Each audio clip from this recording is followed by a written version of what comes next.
Hold up. Tous les flashs, c'est Matawi, a big control. Money, tout mon tax, les money. Nous les flashs, c'est Matawi, a big control. Money, tout mon tax, les money. Tout le monde les fait money. Nous tête skate, ça fait nous pas un 4 000. Loïs, merci beaucoup d'avoir accepté mon invitation. Avec plaisir. Tu es le patron, le producteur de Semataway. Oui, le label. Le label. Le label. studio. Le label Semataway, pour ceux qui ne connaissent pas, c'est carrément toi et tes artistes qui aujourd'hui représentaient un peu plus de 60-70% de la production de musique urbaine locale. C'est vrai, vu comme ça fait beaucoup un peu. Ouais, ça fait beaucoup, hein. Ouais. Pour ceux qui n'ont toujours pas compris, chez toi, il y a des artistes que tout le monde écoute, notamment Bad Boy Mono qui était en première partie du gala de boxe de Leonardo Mosquera. Oui. Il y a La qui dernière d'autre? fois, vendredi dernier, il y a Kili aussi. Kili qui est le premier artiste qu'on a commencé à produire avec le label. Mono qui est arrivé en second. On a aussi eu le temps de travailler avec Maizy. Et là, en ce moment, j'ai une petite pépinière d'artistes. En fait, on en a toujours eu. C'est un peu le principe du label, travailler avec les jeunes artistes, ceux qui n'ont pas forcément les moyens de produire eux-mêmes, pour voir si de là on sort un diamant brut qu'on taille, voilà, petit à petit. Donc là, il y a Donzi, il y a Black G, il y a Lil King aussi. Et puis il y a une petite chanteuse qui s'appelle Kelly. On travaille avec eux. C'est un travail au studio en grande partie, en majorité pour le moment, et bientôt on passera à l'image. Quelle est la place de la musique urbaine aujourd'hui en Guyane? Parce que depuis 20 ans, elle a beaucoup évolué avec des artistes emblématiques qui ont grandi, notamment. On voit des personnes comme Profa qui a fait son concert, des artistes comme Jayanai, des artistes comme Bambi. Aujourd'hui, elle est devenue comment cette musique urbaine? Je pense qu'elle est incontournable. Je pense que s'il y a un touriste, quelqu'un qui ne connaît pas la Guyane, qui arrive en Guyane et qui zappe sur une radio, alors il y a peut-être 50% de chances qu'il tombe sur du zouk. C'est quand même l'industrie du zouk. C'est quelque chose que la Guyane a beaucoup porté et porte encore beaucoup. Hein. On a nos artistes de zouk très connus, mais il y a aussi voilà, la musique underground urbaine, le dancehall, le raga, tout ça. C'est incontournable. Un touriste qui arrive, il ne passera pas une journée en Guyane sans avoir entendu un titre de chez Sematawi ou même d'ailleurs. Hein, voilà. Elle est toujours underground, la musique urbaine, parce qu'on en parlait il y a quelques années. Je me rappelle au début, underground, qui n'est pas connu, qui n'est pas vraiment écouté, qui n'a pas de réseau de diffusion, sauf que on a l'impression que le côté underground, ben, ça n'existe plus, que la musique, les artistes urbains sont partout. C'est vrai. C'est vrai. Le mot underground, c'est en fonction du point de vue de chacun, hein, parce que des artistes qu'on peut citer comme underground aujourd'hui, on citera peut-être pas leur nom, ou ce sera peut-être pas le premier artiste à qui on pensera pour un showcase. Pourtant, on peut être sûr que la plupart des collèges, des collégiens, des lycéens connaissent la musique de ce jeune-là par cœur. Voilà. Même le nombre d'abonnés n'est pas, comment dire, ne reflète pas réellement la réalité du milieu. Voilà. Des fois, on a des canaux de diffusion qui sont aussi très différents. La musique, elle se diffuse en grande partie sur les réseaux sociaux avant même d'arriver en clip ou même à la radio. Et certains titres très connus n'arrivent jamais en streaming. Ouais. C'est dû à quoi? Il y a cette ambivalence qui est quand même particulière. Tu as des artistes qui passent par les réseaux sociaux, qui explosent fort, qui sont écoutés. Et il y a des parents qui étaient surpris vendredi soir de voir que leurs enfants, qu'ils avaient emmenés voir un match de boxe, étaient en train de s'enjailler fort sur des artistes qu'ils n'ont jamais entendu chanter, dont ils ignoraient l'existence. Ces artistes qui passent très peu en radio, parce que les paroles sont quand même un peu explicites. On va en parler d'ailleurs tout à l'heure, mais qui pètent très fort. C'est quoi cette ambivalence? Alors, je pense qu'il y a peut-être une cassure entre les générations. Il y a cette époque où nous, on était plus jeunes et nos parents nous faisaient écouter leur musique et on l'écoutait. Ils nous disaient, tu sais, ça c'est de la vraie musique. Et Et en échange, on faisait aussi écouter notre musique à nos parents qui font que peut-être, ce qui fait que peut-être aujourd'hui, certaines générations avant moi apprécient la musique d'aujourd'hui. Mais pour moi, il y a une cassure, il y a entre deux générations, il y a peut-être un effort de moins qui est fait, une préférence. Certains préfèrent rester sur de la musique qu'ils connaissaient avant, plutôt que d'essayer de voir un petit peu ce qu'il y a devant, ce que les jeunes ont à proposer, quoi. Depuis tout petit, moi savais, mais que fuck mini, que ça qui bizarre, gal, savez, moi bizarre money. Moi pas te là, si, pas te gain, mon frère qui lit. Si l'argent a pas qu'à fait normal, qui m'a pas qu'à sourire. Pas, c'est comment c'est tout bizarre, on colis. 8 heures de vol, CDG ou Orly. Tout, mon dagui normal, tout gain des colis que tout les fait là, gaffe, faut te connaître. Limite, pas qu'à chaud, non. A toujours même bêta. Chromé ou noir, mon gain, mon beretta. Messi est précis, un peu comme Verratti. Shooter yo tête, comme un penalty. Yo pas chaud, non. A toujours même bêta. Chromé ou noir, mon gain, mon beretta. Messi est précis, un peu comme Verratti. Est-ce qu'aujourd'hui, on se trompe lorsqu'on juge, par exemple, les artistes de Semataway uniquement sur les clips, sur les paroles qui sont chantées dans les titres qu'ils proposent, qui sont parfois assez provocateurs, pour certains qui sont incitateurs à une forme de violence ou bien de consommation de substances illégales. Qu'est-ce qu'on doit y lire selon toi? Toi qui es producteur, qui bosse avec eux au quotidien, qui connaît les artistes, l'être humain, oui, et qui voit les artistes, ceux qui ont des chansons qui sont souvent borderline. Alors, qu'est-ce que j'ai à dire? Alors, c'est vrai que je connais l'humain à travers sa musique et aussi par ce qu'il vit. En fait, pour moi, l'artiste, par un titre qu'il produit ou par une image qu'il fait passer, il y a cette idée d'artiste. C'est un créateur, c'est un artiste. Il pourra toujours scénariser une partie de sa vie, scénariser quelque chose qu'il a vu ou quelque chose dont il a été plongé, un univers, et pour le faire ressortir avec la même intensité par laquelle lui, il l'a vécu. Donc, pour moi, il faut faire la différence entre l'humain et l'artiste même. L'artiste même qui va se faire appeler par un pseudo ou un nom voilà, inconnu, il fait la part des choses entre son image d'artiste et la vraie personne qu'il est. Donc on peut avoir une image, on peut se dire, hein, moi j'ai des élèves, je suis professeur, qui me disent mais monsieur Bad Boy Mono, il a l'air méchant. Il a l'air méchant, Ouais. il a une aura, il a un charisme, il est imposant. Et c'est sa musique qui fait ressortir ça. Derrière l'humain, il y a une personne qui offre des cadeaux aux enfants à Noël, qui est toujours d'accord, toujours prêt pour apporter son aide. Et d'ailleurs, lorsqu'il organise un événement pour ses enfants, c'est pas que pour ses enfants, c'est pour tous les enfants du quartier. Donc il y a aussi cette image de tonton qu'il peut avoir, mais tout le monde ne la connaîtra pas. Pareil pour mes autres artistes. Ça peut être Dandy qui va raconter quelque chose de très drôle, il va raconter une vie où il s'amuse tous les jours, mais derrière, c'est un jeune qui travaille et qui est motivé et qui en veut en fait. Donc, on doit faire la séparation, Voilà, il y a la véritablement, séparation entre l'univers de l'artiste, ceux qui chantent dans les titres qui sont mis sur les réseaux, lorsqu'il Ouais. en showcase ou bien lorsqu'il fait des albums, et la réalité, l'être humain, il faut qu'on arrive à s'en détacher.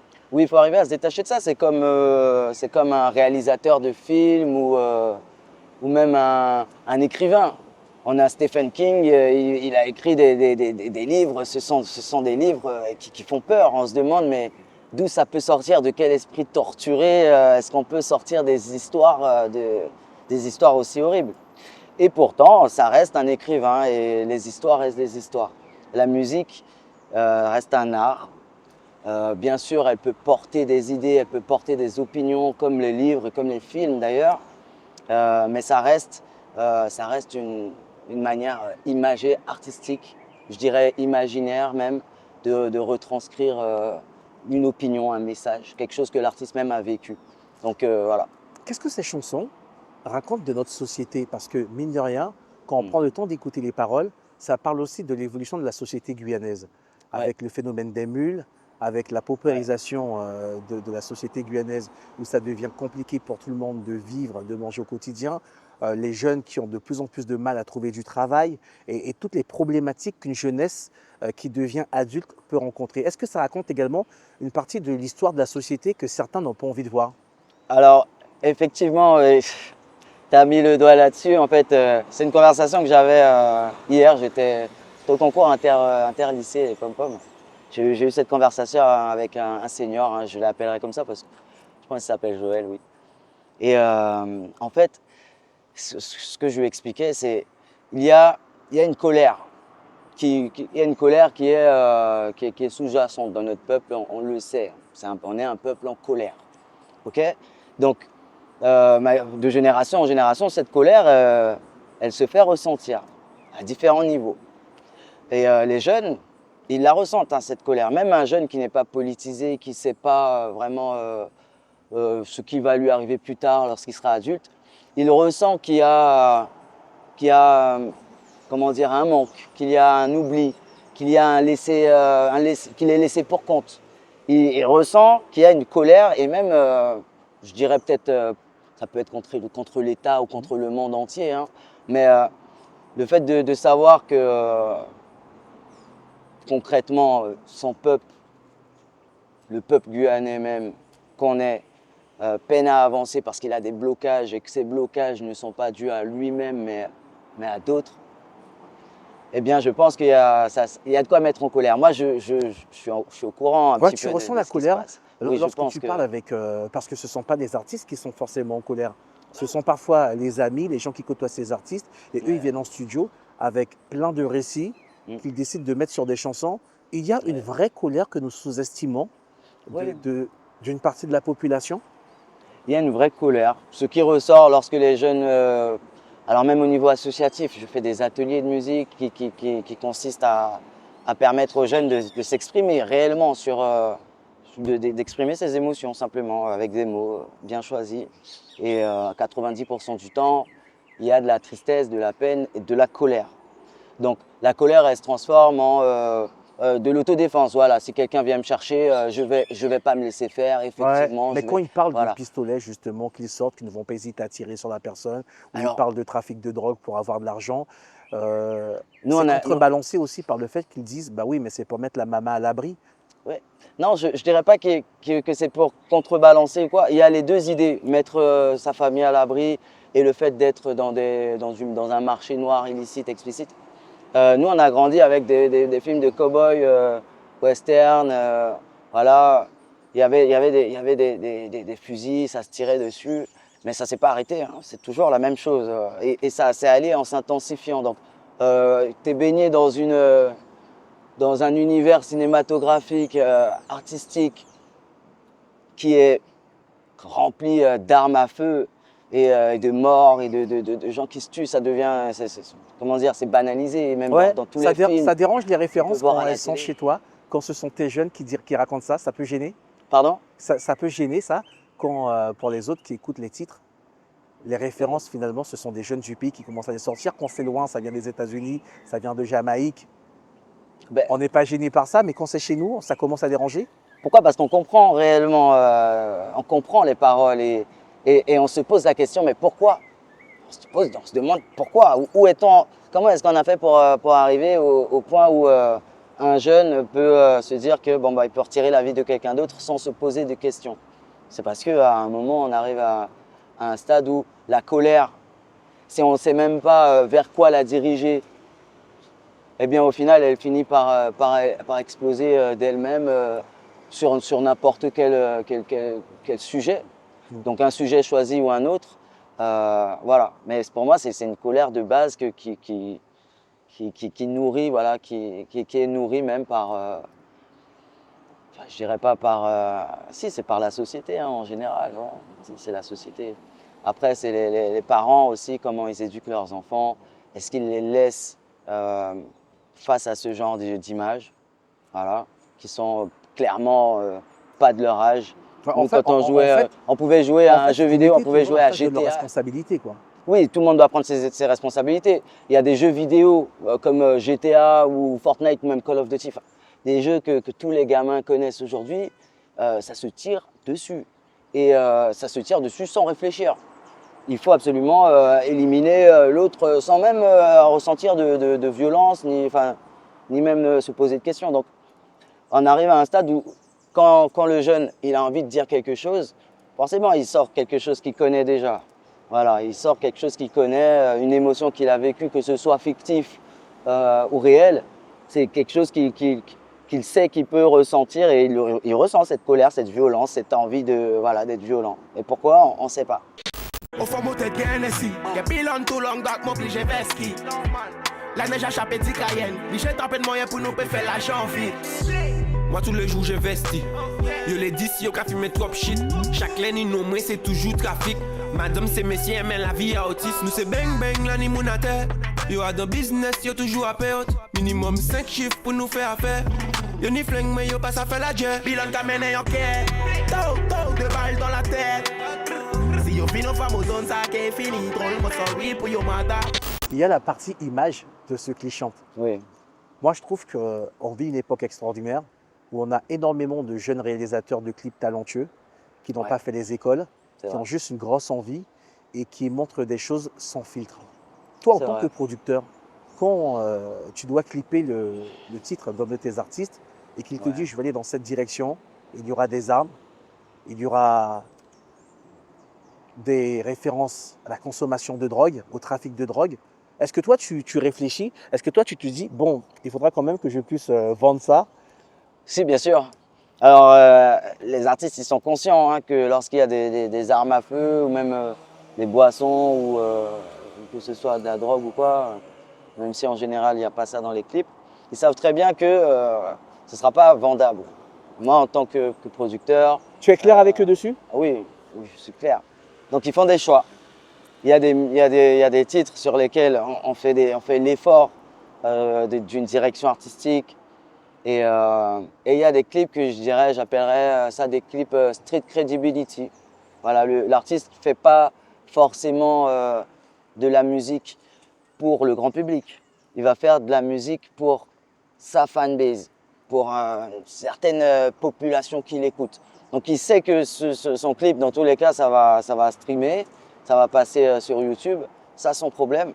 Mais il sait aussi que je ne vais pas faire d'efforts pour aller le faire passer à la télé ou même en radio si c'est beaucoup trop underground. Est-ce que la street credibility, justement, lorsque l'on est producteur comme toi, d'artistes qui racontent la vie, l'autre vie, est-ce qu'elle est importante? Est-ce qu'à un moment donné, si jamais on décide d'édulcorer les choses, on perd cette crédibilité qui est importante auprès des fans? Ben oui, parce que le vécu raconté explicitement tel qu'il est raconté tel qu'on l'entend dans les titres d'aujourd'hui, que ça peut être dramatique, ça peut être violent, ça peut être rythmé ou avec une mélodie triste à la Vinci, on raconte quand même de la violence. Même, alors on a cette capacité de pouvoir rendre, comment dire, les choses les plus tristes, on arrive à en rigoler parfois. À en rigoler parfois et en faire quelque chose de beau, quelque chose qui est bien.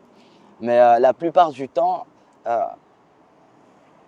quand on montre les choses telles qu'elles sont, c'est comme quand tu lis un livre et que tu suis le héros principal du livre, tu te sens concerné par ce qu'il chante parce que c'est quelque chose que tu peux vivre, que tu as peut-être même déjà vécu.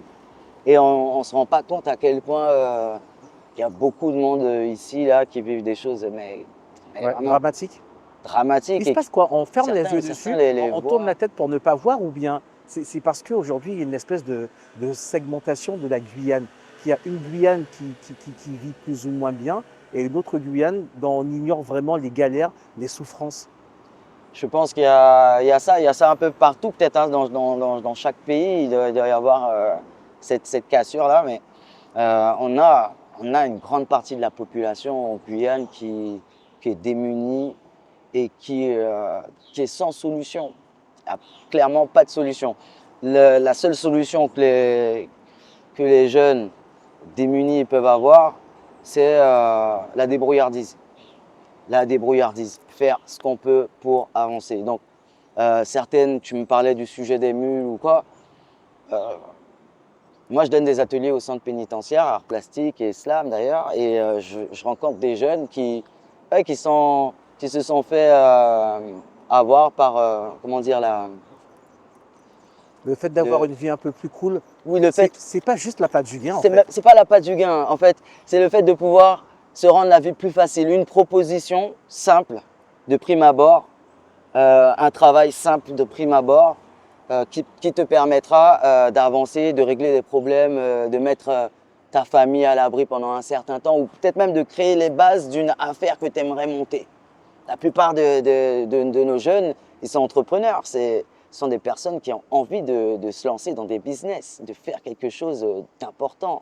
C'est pour ça qu'ils parlent de richesse et de grandeur. Parce qu'ils ont envie de ça. Et ils ont la motivation, mais ils n'ont pas les outils pour. Donc comme ils n'ont pas les outils pour, au bout d'un moment, ils vont les chercher. Les plus intelligents, ils vont réussir à trouver, même que ce soit de manière illégale, ils vont réussir à trouver des moyens. Et les moins chanceux, ils finissent dans des prisons qui sont remplies à plus de 130%. Donc voilà. Donc on met des jeunes en prison qui se sont, comment dire, ils sont tombés sur la seule solution qu'il leur restait. Et ils sont conscients qu'il y a ce risque-là. Et d'ailleurs, ils l'ont banalisé aussi. Voilà. C'est-à-dire que je suis à un stade où, bon, si ça ne marche pas et que je vais en prison, ben, écoute, j'aurais essayé quand même, mais j'aurais essayé de faire quelque chose de bien. Voilà. Alors, c'est quelque chose de mal, forcément. Hein. Mais tu aurais essayé de t'en sortir. Tu aurais essayé de t'en sortir, d'une certaine manière. Ouais, dans l'argent, y'a pas d'amis. J'ai pris le risque pour la famille. On savent que moi, elle est finie. Tout le monde a caprié Jésus. On a prié pour réussir. Moi, les Gucci et puis Fendi. Vous faites plaisir à la baby. Faites la fierté de la mamie. Ouais, dans l'argent, y'a pas d'amis. J'ai pris le risque pour la famille. On savent que moi, elle est finie. Tout le monde a caprié Jésus. On a prié pour réussir. Moi, les Gucci et puis Fendi. Vous faites plaisir à la baby. Faites la fierté de la mamie. J'espère des pièces amitié. Je roule inter pour me dire rest in peace. Mon fuck échappé, la gangsta. Mon para pleurer, année qu'à monter. Mon lâche qu'à monter. De 7S, on doit s'en tirer.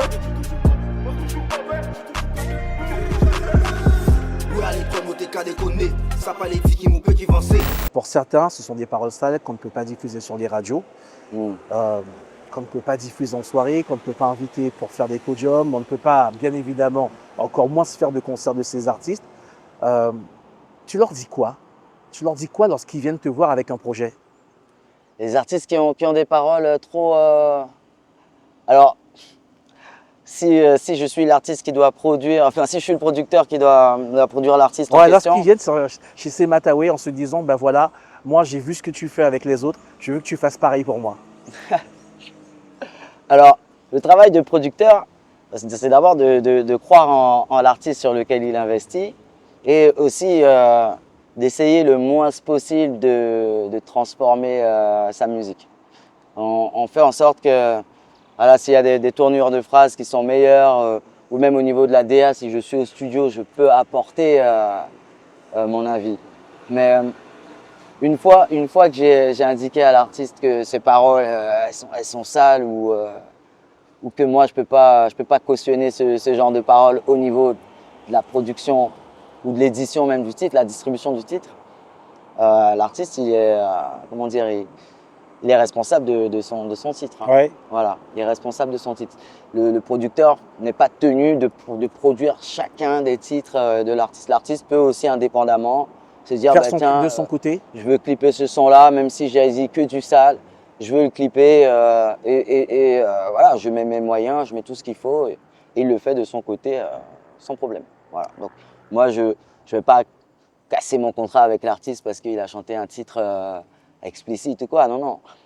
D'ailleurs, la musique telle qu'elle est, explicite, c'est comme l'art, le dessin ou les livres.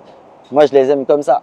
Donc, Tu les aimes libres, les artistes? J'aime les artistes libres et voilà, l'artiste il grandit aussi avec son public. Donc, au fur et à mesure, voilà, peut-être qu'au début, il y a, quand tu parles de paroles fortes, violentes, vulgaires, et ben il y a cette émotion qui sort de l'artiste. Il a besoin de relâcher tout ça. Et une fois qu'il a été entendu, qu'il a été écouté, eh bien là peut-être on arrive vraiment à voir la couleur de ce qu'il a raconté comme autre chose. Voilà, on raconte d'autres histoires. Mais ils ont d'abord ce besoin de sortir ce qu'ils ont dans le cœur, quoi. Des fois c'est plus fort qu'eux en fait. Il n'y a pas le mot pour changer ce qu'ils ont envie de dire. C'est quoi la musique, c'est quoi l'avenir de la musique urbaine pour toi? Je pense qu'on est amené à se professionnaliser, à devenir un peu plus internationaux. Voilà. Ouais. La musique On peut y guyanaise, arriver, on a urbaine. déjà cette influence qui touche l'extérieur de la Guyane. Bien sûr, bien sûr. Dans les statistiques, on touche le Canada, on touche l'Afrique, on touche les États-Unis, et pas en petite quantité. Ce qui nous manque, c'est le fait de pouvoir se structurer pour pouvoir ensuite aller proposer la musique vraiment ailleurs et même de pouvoir signer avec des gros labels, des majors en fait, des maisons de disques qui vont, elles, distribuer notre musique à une plus grande échelle que ce qu'on fait déjà. Voilà, c'est ça qu'il nous faut en fait. Mais la musique guyanaise, elle est amenée à se développer depuis les débuts en tout cas de Sematawi. Je ne vois que de l'évolution en termes d'image, en termes d'équipe pour chaque artiste, en termes de contrat, en termes de professionnalisation même dans mon univers artistique, même petit. Mes artistes se professionnalisent, mes artistes sont plus au courant de l'impact de leur musique et ils surfent avec ça. Donc il faut savoir que les artistes, ils sont pas idiots. Ils savent très bien que telle ou telle parole, c'est sale et que ce qu'ils disent, ça peut faire mal au cœur et tout. Ils le font exprès des fois et c'est même pas des fois, je pense que la plupart du temps, c'est ça. C'est fait exprès. Voilà, c'est pour toucher, c'est pour demander à être écouté, à être regardé et puis peut-être même à réagir. Il faut réagir. Ça. Je pense qu'on est d'accord. Tu as un enfant qui va faire des bêtises, peut-être des fois c'est pour avoir l'attention en fait. Faut mettre un œil là-dessus, ferme.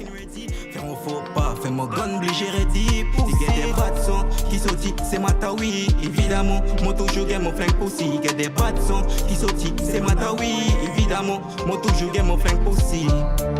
Tell them I scope and put the party. Move pull up for your cup and kidney ready. Must you then kakavin push